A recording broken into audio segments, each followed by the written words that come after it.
Sarah Palin's defamation retrial against the New York Times, a David versus Goliath story.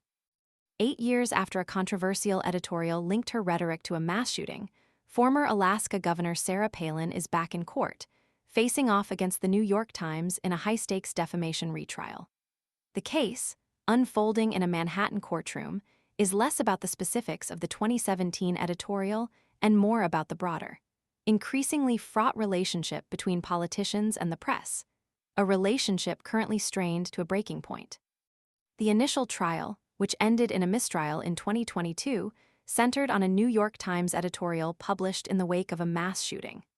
The editorial, according to Palin's legal team, falsely connected her political rhetoric to the tragic event, damaging her reputation and causing her significant distress.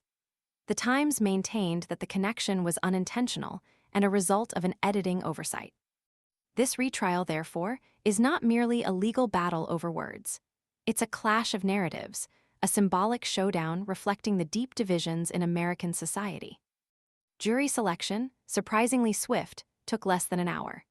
Judge Jade S. Rakoff, in his introductory remarks to the prospective jurors, wryly acknowledged the case's high profile, referring to both Palin and the New York Times as complete unknowns, I'm sure, a comment that instantly underscored the tension and unusual nature of this trial.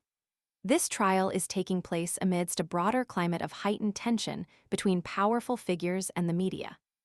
Donald Trump and a growing number of politicians aligned with his populist views have consistently attacked news organizations they perceive as biased or unfair, often employing aggressive rhetoric and legal challenges. Palin's case, therefore, resonates far beyond the specific details of the editorial in question. This is not just a legal matter. It's a case study in the current state of American political discourse. It raises critical questions about the role of the media in a democracy, the limits of free speech, and the potential for political figures to weaponize defamation, lawsuits to silence criticism. The outcome will undoubtedly have implications far beyond the courtroom, impacting the relationship between politicians and the press for years to come. Will the jury find in favor of Palin, potentially chilling journalistic scrutiny of powerful figures? Or will the New York Times prevail, reinforcing the importance of a free press, even with the inevitable errors that occur in the pursuit of truth? The stakes are high, the spotlight is intense, and the nation waits with bated breath.